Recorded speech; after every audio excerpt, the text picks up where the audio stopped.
4 राज्यों की 16 सीटों पर राज्यसभा चुनाव के लिए मतदान हुआ। अब उनके नतीजे भी सामने आ गए हैं। सबसे बड़ा पेंच महाराष्ट्र के सीटों पर दिखाई दिया। महाराष्ट्र की 6 सीटों में से बीजेपी ने 3 सीटें जीती हैं।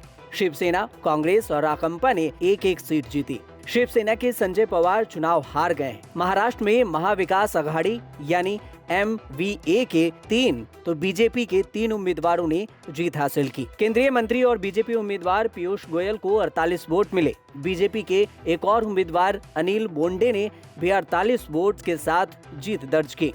बीजेपी के धनंजय महादिक को 41.58 वोट मिले, तो वहीं एनसीपी के प्रफुल्ल पटेल को 43 वोट मिले। शिवसेना की तरफ से राज्यसभा उम्मीदवार संजय राउत ने भी 41 वोटों के साथ जीत दर्ज की। कांग्रेस की तरफ से उम्मीदवार बनाए गए इमरान प्रतापगढ़ी को 44 वोट मिले और इसके साथ उन्होंने भी जीत दर्ज की। शिवसेना के संजय पवार को 39.26 वोट मिले और उन्हें हार का सामना करना पड़ा। अपनी जीत पर कांग्रेस नेता इमरान प्रतापगढ़ी ने कहा कि मैंने शिवसेना के संजय राउत और राकंपा के प्रफुल्ल पटेल के साथ साथ जीत हासिल की है। मैं विधायकों को धन्यवाद देता हूं। हमें दुख है कि महाविकास अघाड़ी की चौथे उम्मीदवार संजय पवार नहीं जीत सके। जीत के बाद शिवसेना नेता संजय राउत ने कहा कि चुनाव आयोग ने हमारा 1 वोट को अमान्य कर दिया। हमने 2 वोटों का विरोध किया, लेकिन उस पर कोई कार्रवाई नहीं हुई। चुनाव आयोग ने बीजेपी का पक्ष लिया। हमारा कैलकुलेशन कोई खराब नहीं हुआ है। हमारे जो दूसरे उम्मीदवार है संजय पवार, उनको फर्स्ट प्रेफरेंस के सबसे ज्यादा वोट मिले 33 और जो बीजेपी के उम्मीदवार जीत गए हैं उनको मिले हैं 27 या 26, कितने हैं 27। हमको फर्स्ट प्रेफरेंस के 33 वोट मिले, लेकिन राज्यसभा की जो चुनाव प्रक्रिया है वो बहुत ही पेचीदा है। तो इस प्रकार से सेकंड प्रेफरेंस वगैरह वोटों की गिनती जब हो गई तो उनको आगे बढ़त मिली। इलेक्शन कमीशन ने हमारा एक मत जो है वो इनवैलिड कर दिया।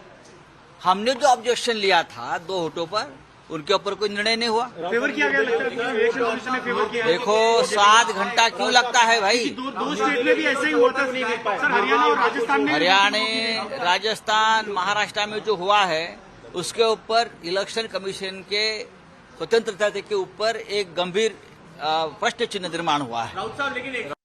तो वहीं बीजेपी नेता देवेंद्र फडणवीस ने बताया कि पीयूष गोयल और अनिल बोंडे को 48 वोट मिले। हमारे तीसरे उम्मीदवार को शिवसेना के संजय राउत से ज्यादा वोट मिले। ये जनता ने और आमदारों ने निर्णय ले लिया था कि उनको शिवसेना की पराजय करनी है, महाविकास अघाड़ी की पराजय करनी है और भारतीय जनता पार्टी जिसको उन्होंने 2019 में भी चुन के भेजा था, उनको फिर एक बार एक मैसेज देना था कि बीजेपी ही महाराष्ट्र की सही मायने में प्रतिनिधि करेगी।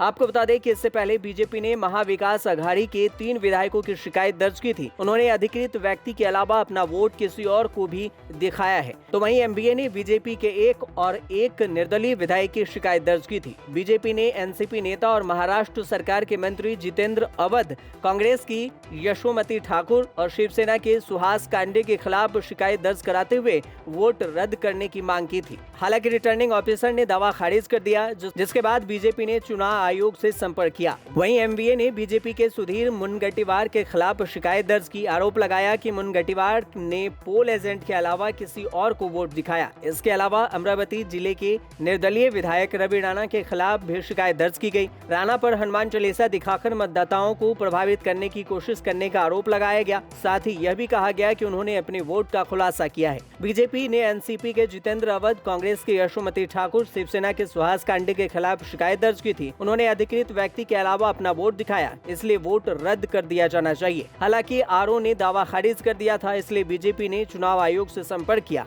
आपको बता दें कि महाराष्ट्र की 6 सीटों पर 7 उम्मीदवार थे। 6ठी सीट के लिए शिवसेना के संजय पवार और बीजेपी के धनंजय महादिक में मुकाबला कांटे का था।